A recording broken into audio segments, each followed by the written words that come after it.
मेरे दोस्तों नमस्कार। मैं हूँ विजय कुमार पाल। मैं एक लेखक। इंग्लिश की मैंने 10-11 किताबें लिखी हैं, जिसमें इंग्लिश की हो गई 11 किताबें, जिसमें मेरी 9 पब्लिश हो चुकी हैं, 10 पब्लिश हो चुकी हैं, एक पब्लिश होने वाली है और एक हिंदी की किताब लिखी है, छलावा प्रपंच। अब उसका थोड़ा सा देर इसलिए हो गई कि मेरे को हिंदी टाइप आती नहीं है, और वो सीखी, धीरे धीरे टाइप हो रहा है। वो जब होगी हो जाएगी, 1 साल लग जाएगा मुझे लगता है, लेकिन ये किताबें मैं 2-2, 3-3 महीने में किताब निकाल रहा हूँ। तो दोस्तों, आज हम बात करेंगे कि भारत में, आपको पता है कुछ दिनों पहले, आप सोचते हो कि इस टॉपिक को उठाने की ज़रूरत क्यों हुई। जो नुपुर शर्मा का जो टॉपिक है उसको उठाने की ज़रूरत क्यों हुई, और कन्हैयालाल की जो हत्या हुई वो उसी की परिणति थी कि वो कन्हैयालाल जी के लड़के ने नुपुर शर्मा का फ़ोटो लगा लिया था, फेसबुक पर टैग किया था उसको, वो हत्या हो गई। तो इसको उठाने का ये जो मेरा उद्देश्य ये है कि हमको ये बताना है कि किस तरह भारत के सुप्रीम के जज, जिनको आप माननीय कहते हैं, मैं भी माननीय कहता हूँ, क्या वो वास्तव में माननीय हैं? क्या उनको इस्लाम की नॉलेज है? क्या वो सही फैसले करते हैं? या सुप्रीम कोर्ट पर प्रश्नवाचक चिन्ह है उन फैसलों के खिलाफ जो फैसले नुपुर शर्मा के केस में लिए गए। आपको पता है कि जब नुपुर शर्मा ने ये बोला, टीवी चैनल पर, जौन से भी चैनल पर बोला, और उसकी पुष्टि विजय कुमार जिंदल ने की, जो बीजेपी के एक और कार्यकर्ता थे, तो बीजेपी ने उनको बाहर कर दिया, नुपुर शर्मा को सस्पेंड कर दिया। ये है बीजेपी की कायरता का बहुत बड़ा पैमाना। दोस्तों, मैं शुरू से ही कहता आ रहा हूँ कि बीजेपी की रक्षा हिंदू करते हैं, हिंदुओं की रक्षा बीजेपी नहीं करती। आपको इस तह में जाना पड़ेगा कि वास्तव में बीजेपी की रक्षा कौन करता है। बीजेपी की रक्षा वो करते हैं जो ज़्यादातर उसको वोट देते हैं। बीजेपी किसी की भी रक्षा नहीं कर सकती, और इस केस में, नुपुर शर्मा वाले केस में, बीजेपी फ्लॉप हुई। इवन ना मोदी जी ने उसको संज्ञान लिया, न किसी ने संज्ञान लिया। इसका खामियाजा इनको बिहार चुनावों में भुगतना पड़ेगा, जब उनसे पूछा जाएगा कि नुपुर शर्मा ने जो बोला था वो तो सही बोला था, फिर आपने सही संज्ञान क्यों नहीं लिया, उसको सस्पेंड क्यों किया, और क्यों विजय कुमार जिंदल, आई थिंक अगर ये नाम है, मेरे ख्याल यही नाम था, उनको बाहर कर दिया गया, उनकी सदस्यता रद्द कर दी गई, और आज तक उनका आता पता नहीं है। जबकि जो नुपुर शर्मा ने बोला था वो बिल्कुल ठीक बोला था। हजरत आयशा बिन्त अबू बकर, जो अबू बकर की पहली लड़की थी, जो कि इस्लाम का पहला खलीफा था, और जो इतना बड़ा मूर्ख था कि जब मोहम्मद ने उसको, पूरे अरब को बेवकूफ़ बना रहे थे कि मोहम्मद एक ऐसे घोड़े पर चढ़कर गया जिसका सिर जो है हाथी घोड़े जैसा था, और सिर औरत जैसा था, परी जैसा था, और पूंछ से नीचे जो हिस्सा था वो घोड़े जैसा था, पिछला हिस्सा। तो दोस्त है, ऐसा बुराक नाम का जानवर। तो मेरी मास्टर डिग्री है जूलॉजी में। I got my post graduation degree in zoology, MSc zoology, though my specialization is not the horse, my specialization the fishery, मत्स्य विज्ञान। लेकिन जूलॉजी में घोड़े, मैमल्स भी पढ़ाए जाते हैं। तो अबू बकर वो सिद्दीकी था जो मोहम्मद के झूठ को हाँ में हाँ मिलाकर स्वीकार कर लिया जाता था, और उसकी मूर्खता का या बेबसी का कहिए या मासूमियत का ये अंदाज था कि मोहम्मद ने उसकी 6 साल की नन्ही की बेटी का हाथ मांगा कि मुझे सपने में आया है कि आयशा बिन अबू बकर से मुझे शादी करनी है, और उस बेबस मासूम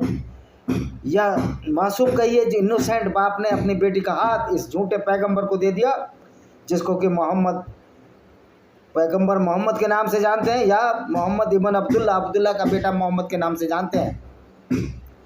तो दोस्तों, उस समय आयशा की उम्र 6 साल थी जब मोहम्मद से उसकी शादी हुई।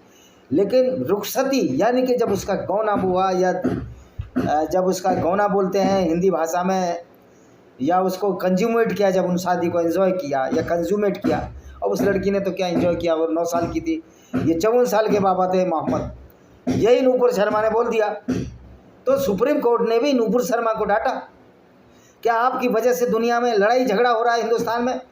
मैं सुप्रीम कोर्ट के उस मूर्ख जज से पूछना चाहता हूं जिसने फैसला दिया, या जो मूर्खों जज की जो एक बेंच थी, कि इस्लाम की बात बताने से अगर लड़ाई होती है तो ये लड़ाइयाँ तो हमेशा होती रहेंगी। यानी कि इस्लाम सच्चाई को स्वीकार नहीं करता, बजाय उसके कि वो उस मौलाना को डांटते, उसको जेल में डालते जिसने सर तन से जुदा के नारे लगाए थे। उन्होंने नूपुर शर्मा को डांटा और बीजेपी ने सस्पेंड कर दिया, कॉवर्डनेस कर दी। या ये हो सकता है एक चाल भी हो, नूपुर शर्मा को आगे बढ़ाया गया हो हिंदू वोटों को एकजुट करने के लिए। मैं उस टाइम में नहीं जाऊंगा, उन नेताओं की उस कनिंगनेस, धूर्तता में मैं नहीं जाना चाहता। मैं जो क्रिस्टल क्लियर जो सामने से दिख रहा है उसके बारे में हम बात करते हैं। नेता अंदर क्या करते हैं हम नहीं पता। वैसे बहुत सारे नेता हैं जो मुरैना के बहुत सारे नेता थे। मैं मुरैना में 10 साल पोस्टिंग रही। अब वो नेता जीवित नहीं है और MLA भी रहा। उसकी जो चड्डी है, वो जो बेड़ियापुरा है, जो वेश्यावृत्ति का अड्डा है मुरैना में, वहाँ कट पड़ी हैं। ऐसे बहुत से नेताओं को मैं पर्सनली जानता हूँ जिनकी चड्डियाँ वेश्यालयों में पड़ी हैं। तो ये अंदर क्या करते हैं मुझे उससे कोई लेना देना नहीं है। जो सामने बात है उसकी हम बात करेंगे। नूपुर शर्मा ने वो बोला जो कि हदीसों में लिखा था, लेकिन ये कावड़ जो सरकार है बीजेपी की, जो हिंदुओं की रक्षा करने का वायदा देती है, इससे बढ़िया बात ज़्यादा कायरपन किसी सरकार ने नहीं दिखाया। और सुप्रीम कोर्ट ने भी नूपुर शर्मा को धमकाया। तो मैं उन मूर्ख जजों की बेंच से उन मूर्ख जजों से पूछना चाहता हूँ, क्या भारत में सत्य बोलना अपराध हो गया है? हम इस बात को बार बार इसलिए उठा रहे हैं जिससे सुप्रीम कोर्ट की धूर्तता जो उन जजों ने की है और पॉलिटिकल पार्टियों की धूर्तता को सामने ला सकें। 112 करोड़ हिंदू जब एक हो जाएगा और पूरी दुनिया के जब गैर मुस्लिम हो जाएंगे, तो क्या इस्लामिक जिहाद असगर जो कि फुल टू फुल गुंडागर्दी है हिंदुओं के खिलाफ, यहूदियों के खिलाफ, ईसाइयों के खिलाफ जो अब तक करते चले आ रहे हैं, क्या वो कामयाब हो जाएगी? इन जैसे गद्दार नेताओं के, चाहे वो बीजेपी के हों, चाहे कांग्रेस के हों, चाहे विदेशों में बहुत सारे गद्दार क्रिश्चियन लीडर हों, ये इस्लाम की गुंडागर्दी बढ़ती चली जा रही है। और यही गुंडागर्दी बढ़ाने में ये बीजेपी की सरकार भी आगे रही है। उस समय पर एट दैट पॉइंट जब नूपुर शर्मा को सुप्रीम कोर्ट ने धमकाया, ये जो पत्रकार हैं अंधभक्त हरभजन त्रिपाठी जैसे, उस बात को कभी नहीं उठाएंगे। तो पत्रकारों का जो काम है वो बिल्कुल निर्भीक होना चाहिए, निष्पक्ष होना चाहिए। मैं तो कोई पत्रकार नहीं हूँ, मुझे तो सच्चाई बताने के लिए मुझे आना पड़ता नहीं। मुझे क्या जरूरत है, मैंने किताबें लिखी, नौकरी है, सब कुछ था मेरे पास। तो ये सच्चाई नेताओं की धूर्तता को उजागर करता है नूपुर शर्मा का केस। अब हम आते हैं मेन मुद्दे पर। 5 मिनट वीडियो के लिए बचे हैं हमारे पास। आयशा बिन्त अबू बकर की शादी कब हुई थी, पहले इसका थोड़ा डिटेल डालना। आयशा जो बिन्त अबू बकर है वो लगभग 614 ईस्वी में पैदा हुई थी और 678 में मर गई। यानी कि करीब कितने साल की उम्र में? 64 साल की रही वो। 64 और 4 64 साल की उम्र में उसकी डेथ हो गई। और मोहम्मद की जब डेथ हुई, वो फौत हुए, वो कहते हैं पर्दे के पीछे चले। क्या पर्दे के पीछे चले गए? वो तो मर गए। तो आयशा सिर्फ 18 साल की थी। 18 साल की एक नौजवान लड़की कोई विधवा करके पैगंबर चला गया और उसके बाप आयशा बिन्त अबू बकर के बाप ने ये नहीं सोचा। आज के मुसलमान अबू बकर से ज़्यादा समझदार हैं। क्या अपने निजान को एक 55 साल के लड़के को कंज्यूमेट करने के लिए देंगे? मेरे ख्याल कोई भी गैरतमंद बाप नहीं करेगा। तो अबू बकर कितना बेगैरत आदमी था जिसने अपनी नन्ही सी बेटी आयशा को मोहम्मद को सौंप दिया। अब इसको बताते हैं, इसका डिटेल बताएंगे और हदीस बताएंगे, उसके बाद हमारा वीडियो समाप्त हो जाएगा यहीं पर। तो आयशा ने प्रारंभिक इस्लामिक इतिहास में मोहम्मद के जीवन के दौरान और उनकी मृत्यु के बाद एक महत्वपूर्ण भूमिका निभाई। कि बाद में ये जब फ्रस्ट्रेट हुई तो उनका हजरत अली से भी झगड़ा हुआ, जंग जमाल, जिसमें आयशा बिन्त अबू बकर हार गई। उन्हें सुन्नी परंपरा में बुद्धिमान, जिज्ञासु, विद्वान माना जाता है। निश्चित तौर पर जिस औरत ने पैगंबर जैसे आदमी को झेल लिया, जो पीडोफाइल था यानी बच्चों से शादी करने वाला, जो औरतों को लूटता था और उनको बाजार में बेचता था, अपनी काम वासना की पूर्ति अपने पुत्र वधू जैनब के साथ कर ली, उसके साथ जिसने दिन गुजारे, बहुत इंटेलिजेंट थी, निश्चित तौर पर थी, लेकिन वो सबसे प्रताड़ित भी है। बाई वर्च्यू वो प्रताड़ित थी। भले ही मुसलमान उसको अम्मा आयशा मानते हैं, लेकिन अम्मा आयशा का दुख ये मुसलमान नहीं जानते हैं जो हम वर्णन कर रहे हैं। अक्सर उन्हें ख्वाजा बिन खुलैद के बाद मोहम्मद की सबसे प्रिय पत्नी के रूप में वर्णित किया गया। ख्वाजा बिन खुलैद वो पत्नी थी जो ईसाई थी मोहम्मद की, और मोहम्मद से उम्र में थोड़ी बड़ी थी। 28 साल की थी, ये 25 साल के थे। ये 40 साल का सगुआ कहाँ से ले आए? तो इसके 9 बच्चे कैसे पैदा हो गए 40 साल के बाद? मेंस्ट्रुअल साइकिल 50 में ज़्यादा से ज़्यादा तो हर साल क्या बच्चा दिया उसने, बीच में गैप भी रहा, ये सब झूठ है। और उसकी मृत्यु के, मोहम्मद की मृत्यु के 44 साल बाद तक वो मुस्लिम समुदाय में सरकार रही। मैंने कहा 64 साल की, तो 64 साल की हो गई। आयशा को 200 से अधिक हदीसों को बयान करने का श्रेय दिया जाता है, मोहम्मद के जो बारे में बताया। और मज़े की बात है, इनडायरेक्टली आयशा ने मोहम्मद की पोल खोल दी उन हदीसों में जिनमें न केवल मोहम्मद के व्यक्तिगत जीवन के पहलुओं को शामिल किया गया, बल्कि कानूनी अनुष्ठान, धार्मिक विषयों जैसे विरासत, तीर्थ यात्रा। क्या तीर्थ तो है नहीं इस्लाम, मक्का मदीना तो वो क्रूरता के केंद्र है। प्रार्थना और परलोक विद्या, परलोक विद्या कौन सी है? तो परलोक को मानते हैं, लेकिन परलोक कुछ होता भी नहीं है, ये तो सब झूठ है। अच्छा जी, इसका प्रारंभिक जीवन कितना था? आयशा का जन्म मक्का में 614 में हुआ था। ये मक्का से इसके फादर अबू बकर सिद्दीकी जब मक्का से मदीना हिजरत की मोहम्मद ने तो आए थे। वह मोहम्मद के 2 साथियों अबू बकर और उस्मान रुमान की बेटी थी। रुमान इसकी माँ का नाम था। कोई भी स्रोत आयशा के बचपन के बारे में अधिक जानकारी प्राप्त नहीं करता है। मोहम्मद ने कथित तौर पर कहा, देखो मोहम्मद ने झूठ बोला अपनी काम वासना की पूर्ति के लिए। उन्होंने आयशा को 2 बार सपने में देखा। एक फरिश्ता उन्होंने रेशम के कपड़े में ले जा रहा था, जिसने उनसे कहा कि वह उनकी पत्नी होगी। उनका मानना था कि अगर सपने अल्लाह की ओर से होंगे तो वे सत्य होंगे। पहली बात तो ये आज तक अल्लाह को प्रूव नहीं कर पाए। अपनी पहली पत्नी खदीजा बिन खुवैलिद की मृत्यु के बाद उनकी चाची खौला बिन्त हाकिम ने सुझाव दिया कि वह आयशा से शादी करे। आयशा के पिता अबू बकर पहले अपनी बेटी की शादी मोहम्मद से करने को लेकर अनिश्चित थे। उन्होंने सोचा कि वे भाई हैं। मोहम्मद ने स्पष्ट किया वे केवल धर्म में भाई हैं और उनके लिए आयशा से शादी करना कानूनी था। और मोहम्मद का दोहरा चरित्र देखिए, जब अबू बकर सिद्दीकी ने कहा मोहम्मद से कि अपनी लड़की की शादी मेरे से कर दो, तो मोहम्मद साहब बोले नहीं, अभी बहुत छोटी है फातिमा। लेकिन उसकी लड़की खुद ले ली, यानी खुद दामाद बन गए बजाय उसको दामाद बनाने के। और मज़े की बात है कि मोहम्मद एक ऐसा दामाद था जो अपने ससुर से भी 2-3 साल बड़ा था। सभी मौजूदा हदीस इस बात पर सहमत है कि आयशा की शादी मक्का में मोहम्मद से हुई, लेकिन यह शादी अप्रैल 623 में मदीना में उनके हिजरा यानी कि मक्का से मदीना आने के सव्वाल के महीने तक पूरी नहीं हुई थी। सव्वाल एक महीना होता है, 12 महीने इस्लाम के। आप देख लेना नेट पे, यार सब कुछ नहीं बताऊंगा, आप नेट पर देख लिया करो 12 महीने, नहीं तो उसी में आधा घंटा निकल जाएगा। तो देखिए, विवाह और संभोग की आयत है। अब इनकी हदीसें पोल खोलती हैं इनकी। शास्त्रीय इस्लामिक सूत्रों का मानना है कि मोहम्मद के शादी के समय आयशा 6 साल की थी और संभोग के समय 9 साल की थी। जब मोहम्मद 53 साल के थे, आप समझ लीजिए, और जब शादी हुई 51 साल के थे, तो 54 साल के थे। सही अल बुखारी में दर्ज हदीस में आयशा ने 6 साल की उम्र से शादी होने की बात याद की है। इब्न साद जो एक लेखक हैं कि जीवनी में शादी के समय उनकी उम्र 6 से 7 साल के बीच बताई है और संभोग के समय उनकी उम्र 9 वर्ष बताई। जबकि इब्न हिशाम के मोहम्मद की जीवनी से पता लगता है संभोग के समय उनकी उम्र 10 साल रही होगी। 9 और 10 में क्या फ़र्क है? तो बच्ची ना। अल तबरी ने नोट किया कि शादी के बाद आयशा अपने माता पिता के साथ रही और 9 साल की उम्र में उन्होंने संबंध बनाए, क्योंकि शादी के समय युवा और यौन रूप से अपरिपक्व थी। आप बताओ। तो दोस्तों, हम चर्चा कर रहे थे शादी के वक्त वो यौन रूप से अपरिपक्व थी। वहाँ की मौलाना कहते हैं वो परिपक्व थी, वहाँ इक्वेटर के पास है, वहाँ लड़की जल्दी जवान हो जाती है। भाई मूर्खो, आप मूर्खो, मौलाना मूर्खो, अरब का नक्शा उठाओ, भारत का नक्शा उठाओ।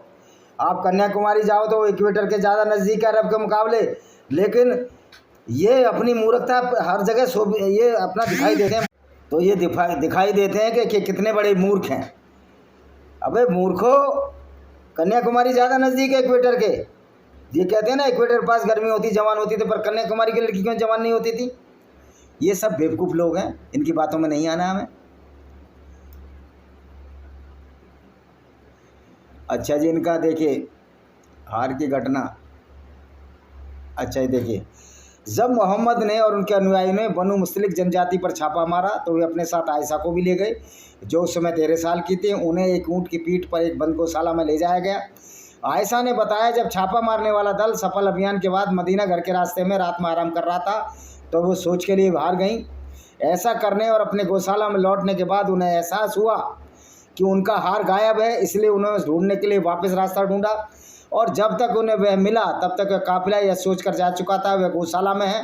यह मानकर वे उनकी अनुपस्थिति पर ध्यान देंगे और उन्हें ढूंढने के लिए वापस आएंगे। आयशा ने वहीं रुकने का फैसला किया। आयशा ने बताया, छापा मारने वाली पार्टी का एक युवा मुस्लिम सफवन इब्न मुअत्तल किसी कारण से पीछे रह गया। मदीना की अपनी अकेली वापसी यात्रा पर आयशा को अकेले ज़मीन पर सोते हुए देखा। उसने उसे संबोधित कर दिया, क्या उसे अपने ऊँट पर सवार होने दिया, जबकि वह उसका मार्गदर्शन कर रहा था, और उसे मदीना के घर छोड़ दिया। सुबह तक ऐसा नहीं था कि मोहम्मद के काफिले को पता चला कि आयशा अपने समूह में नहीं थी। बाद में जो दोपहर की तपती धूप में विश्वास कर रहे थे, आयशा और सफवान उससे टकरा गए और आयशा पर सफवान के साथ व्यभिचार करने का आरोप लगाते एक अफवाह फैला दी गई। मदीना पहुंचने पर आयशा बीमार पड़ गई और उसे लगा कि मोहम्मद उनके पति असामान्य रूप से उदासीन है। उन्हें इस अफवाह के बारे में लगभग 3 हफ्ते बाद पता चला, जब मिस्ता ने उन्हें बताया। इसके बाद आयशा अपनी माँ के पास गई और पूछा, लोग क्या कह रहे हैं? उन्होंने जवाब दिया, बेटी निश्चिंत रहो, क्योंकि मैं अल्लाह की कसम खाती हूँ, कोई भी खूबसूरत औरत ऐसे आदमी से शादी नहीं करती जिसकी दूसरी पत्नियाँ हों। लेकिन ये दूसरी पत्नियाँ उनमें निक्स निकालेंगे। इसलिए आयशा पूरी रात रोती रही। लेकिन आयशा की शादी तो ज़बरदस्ती कर दी गई थी। मोहम्मद आयशा के प्रति अपने स्नेह के बावजूद उसकी बेगुनाही के बारे में निश्चित थे। उन्होंने उसामा बिन इब्न ज़ैद और अली से उनकी राय पूछी। उसामा ने आयशा की बेगुनाही की पुष्टि की, लेकिन अली ने कहा, महिलाएं बहुतायत में हैं, आप आसानी से एक विकल्प पा सकते हैं। अली बोला, इसका दामाद, तो दूसरी कर लो। उसकी दासी से पूछो, वह सच्चाई का खुलासा कर सकती है। जब दासी आई तो अली ने उसे बुरी तरह पीटा और कहा, ध्यान रहे, आप रसूल के सच बताएं। ये था इनका कैरेक्टर, औरतों को भी पीटते थे। लेकिन उसका जवाब था, आयशा के बारे में केवल अच्छी बातें जानती है। एकमात्र बात के साथ, जब आयशा को आटे की देखभाल करने का काम सौंपा गया, वह सो गई और एक भेड़ को उसे खाने दिया। अब छोटी थी, खाने दिया। बाद में मोहम्मद ने आयशा से उसके माता पिता से मुलाकात की, उसे सलाह दी, अगर उसने पाप किया तो स्वीकार कर ले, क्योंकि ईश्वर पश्चाताप करने वालों के प्रति दयालु है। आयशा को सफवान के साथ अकेले लौटे 1 महीने से अधिक समय हो गया था। मोहम्मद की सलाह के बावजूद आयशा ने माफ़ी मांगने से इनकार कर दिया, क्योंकि अपराध का संकेत होता। उसने मोहम्मद से कहा, वह यूसुफ के पिता की तुलना में अपनी वर्तमान स्थिति के लिए कोई बेहतर समांतर नहीं पा सकती। जिन्होंने सच कहने के बावजूद अविश्वास को सहन किया, उनके पास धैर्य के अलावा कोई बल नहीं था। इसके तुरंत बाद मोहम्मद ने एक ट्रांस का अनुभव किया और आयतें प्राप्त की, जिसमें आयशा की बेगुनाही की पुष्टि हो। तो मोहम्मद तो तुरंत आयतें उतारता था, उसका तो है ही। अब देखो, आयशा की कुछ मैं हदीस बताता हूँ। आयशा की जो हदीस है, आयशा की शादी की हदीस में ढूंढता हूँ, अभी सब मिल जाएगा, चिंता मत करो। अब ये अपने आप को कुछ भी बोले, मुल्ला बताएं, लेकिन हदीस साफ साफ इनकी पोल खोलती है कि जो मौलाना कितना झूठ बोलते हैं। मैं हदीस देख रहा हूँ, देखिए सही बुखारी और सही मुस्लिम की रिवायत से पता चलता है कि हज़रत आयशा रजी अल्लाह अन्हा का निकाह उनकी 6 साल की उम्र में हुआ। रुखसती के वक्त उनकी उम्र शरीफ, उम्र भी शरीफ है भाई, कुरान भी शरीफ है, जो कत्ल गारत बताता सब कुछ शरीफ है, मोहम्मद शरीफ, सब कुछ शरीफ, और एक भी काम शराफत का नहीं। भाई क्यों झूठ बोलते हो यार, शर्म से डूब मरो। ये उम्र में हुआ था रुखसती के बाद, उनकी उम्र 9 वर्ष थी। ये 14-22 सही बुखारी में और 38-94 में लिखा हुआ है। इस बात को मगरबी मीडिया ने, मगरबी कहते हैं पश्चिमी मीडिया ने, मिसप्रिंट करके आवाम के दिलों में हजरत मौत। तो भाई एक बात बताओ, 1400 साल पहले आम कौन सी बात थी? अहम नुक्ता मुसलमान बोलते हैं, वक्त के समय इंसानों की ग़िज़ा, उसके अंदर इस्तेमाल की चीज़ों में बड़ी तब्दीलियाँ आई। इस तरह इंसानों के अंदर भी जिस्मानी तब्दीलियाँ हुई। 1400 साल पहले इतनी कम उम्र में शादी होने आम सी बात थी। यह तारीखी हकीकत है कि यूरोप, एशिया, अफ्रीका, अमेरिका में 9 से 14 साल की लड़कियों की शादी कर दी जाती थी। ओ भाई, 9 से 14 साल की उम्र की शादी तो कर दी जाती थी, लेकिन एज गैप नहीं होता था ना। यहाँ तो बाबा था, ये 6 साल की आयशा के साथ 51 साल का बाबा मोहम्मद, उधर जब उसके साथ इंटरकोर्स कराई 54 साल का बाबा।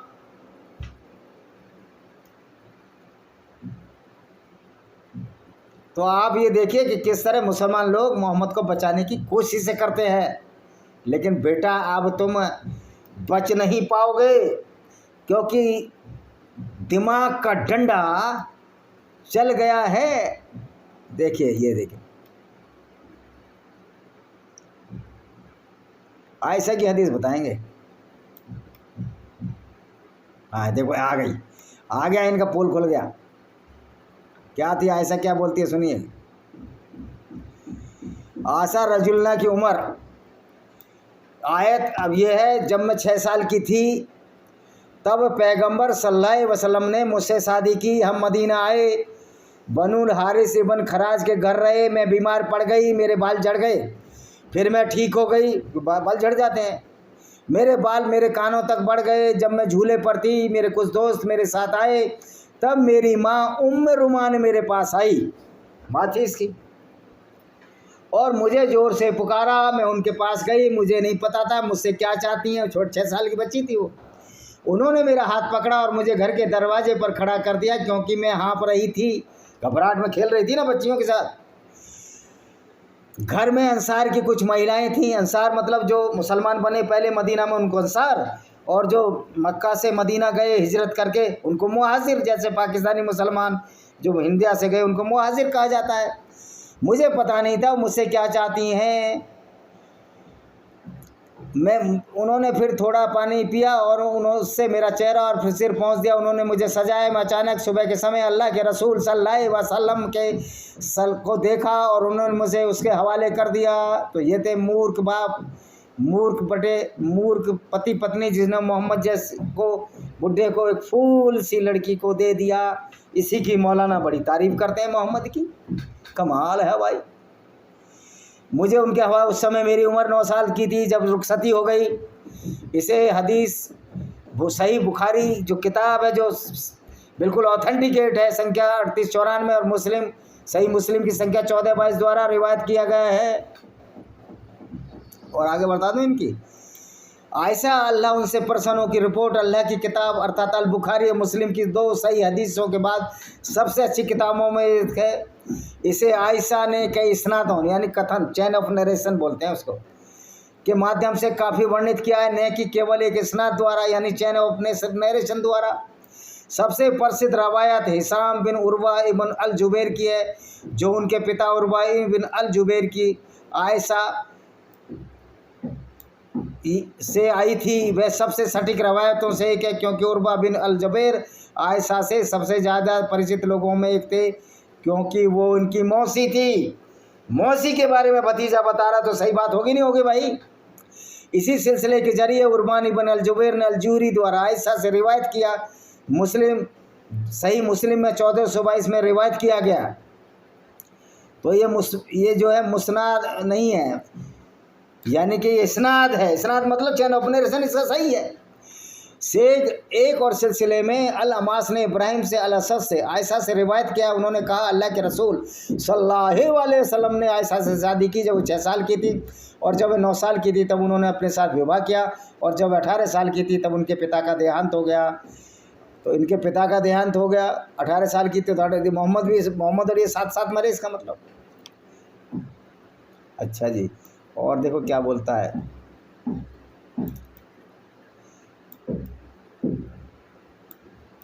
अब ये बता रहे हैं कि दूसरे, हाँ ये देखो, इमाम अहमद ने अल मुस्नद में मोहम्मद इबन बिशर ने वर्णन किया। उन्होंने कहा मोहम्मद इबन अमर ने हमें बताया, अबू सलामा और याहिया ने हमें बताया, जब खदीजा की मौत हो गई मोहम्मद की पहली पत्नी की, तो उस्मान इबन मजून की पत्नी खौला बिन हाकिम आई और कहा अल्लाह के रसूल आप शादी क्यों नहीं करते, आप अकेले हो। उन्होंने कहा किससे। उन्होंने कहा यदि आप चाहें तो कुंवारी, यदि आप चाहें तो पहले से विवाहित महिला। उन्होंने कहा कुंवारी कौन है। उन्होंने कहा अल्लाह की सबसे प्यारी रचना की बेटी आयशा बिन्त अबू बकर। और उन्होंने कहानी का विस्तार से उल्लेख किया जिसमें तथ्य शामिल था। वह 6 साल की थी जब विवाह अनुबंध किया गया और 9 साल की थी जब विवाह संबंध हुआ। तो ये था मोहम्मद का बारे में। और देखिए इमाम अल-बैहकी अल्लाह उन पर रहम करे हदीस पर टिप्पणी करते कहा मुझे हमेशा अपने माता पिता को इस्लाम का पालन करते याद आता है। आयशा इस्लाम में पैदा हुई थी कि उनके पिता पैगंबर के मिशन की शुरुआत में मुसलमान बन गए थे, हालांकि सारे यहूदी थे। यह अल-अस्वद से आयशा से साबित होता है कि अल्लाह के रसूल ने उनसे 6 साल की उम्र में शादी की। जब 9 साल की थी तब उनके साथ निकाह हुआ और जब 18 साल की थी तब उनसे पैगंबर का निधन हो गया। लेकिन अस्मा बिनते अबू बकर का जन्म जहालियत के दौरान हुआ था और उनके पिता मुसलमान हुए थे, मुसलमान हो गई। अबू अब्दुल्ला इबन मदाने इबन अजीद जिन्ना से रिवायत करते हुए कहा कि उनके अनुसार अस्मा बिन्त अबी बकर ऐसे ऐसे 10 साल बड़ी थी और अस्मा की माँ के बाद में मुसलमान हो गई। अस्मा ने कहा मेरी माँ मेरे पास आई, वह अभी एक मुशरिक थी यानी गैर मुस्लिम थी। उनके द्वारा उद्धत एक हदीस के अनुसार उनका नाम कतीला था जो बनु मलिक इबन हसल से लिया गया था। वह आयशा की माँ नहीं थी। अस्मा अपने पिता के समय मुसलमान बनी, न कि अपनी माँ के समय। तो आयशा उन लोगों में से हैं जो इस्लाम में पैदा हुई। वह फातिमा से 8 साल छोटी थी, यानी कि मोहम्मद की पत्नी मोहम्मद की बेटी से भी 8 साल छोटी और मोहम्मद अपने ससुर से 2 साल बड़ा। वह कहा करती थी मुझे हमेशा अपने माता पिता का स्मरण आता है जो इस्लाम को मानते थे। अब ये देखिए ऐतिहासिक स्रोत भी इस बात पर सहमत हैं कि पैगंबर की मृत्यु उस समय हुई जब आयशा 18 वर्ष की थी। अतः हिजरी के समय उनकी आयु 9 वर्ष रही होगी जब वो मक्का से आई मदीना। तो आपने देखा हदीसों से हम जान सकते हैं कि किस तरह से आयशा 9 साल की थी जब उनके साथ इंटरकोर्स हुआ मोहम्मद ने, और जब उनकी शादी हुई 6 साल की थी। तो यही बात तो नूपुर शर्मा ने बोली थी। तो माननीय मूर्ख जजों को ये नहीं मालूम था, क्या उन्होंने किताब नहीं पढ़ी थी? तो ये जैसे सुप्रीम कोर्ट के जज जिन्होंने नूपुर शर्मा के केस में एक गलत फैसला दिया, उसको धमकाया कोर्ट को, और जिन्होंने बशीर रिजवी को धमकाया सही बात बताने पे, ऐसे मूर्ख जजों की आवश्यकता नहीं है, ना हमें ऐसे सुप्रीम कोर्ट की आवश्यकता है। नहीं तो वो हाल होगा जो नेपाल में हुआ, अगर गलत फैसले दिए जाएंगे। अब ये कहेंगे अराजकता, क्या अराजकता है? सुप्रीम कोर्ट से तो बड़ा कोई अराजक तत्व ही नहीं है जिसने नूपुर शर्मा के खिलाफ इतना बड़ा फैसला दिया। और बीजेपी से ज़्यादा कायर और बीजेपी से तो ज़्यादा कायर कोई पार्टी नहीं है। ये लोग अपने लोगों को डिफेंड नहीं कर पाते, हिंदुओं का डिफेंड करेंगे। इसी के साथ हम इस वीडियो को विराम देते हैं। वीडियो को शेयर करें, चैनल को सब्सक्राइब करें, बेल आइकन दबाएं जिससे कि आने वाले नोटिफिकेशन मिल सकें। वंदे मातरम, जय हिंद, आपका दिन शुभ हो।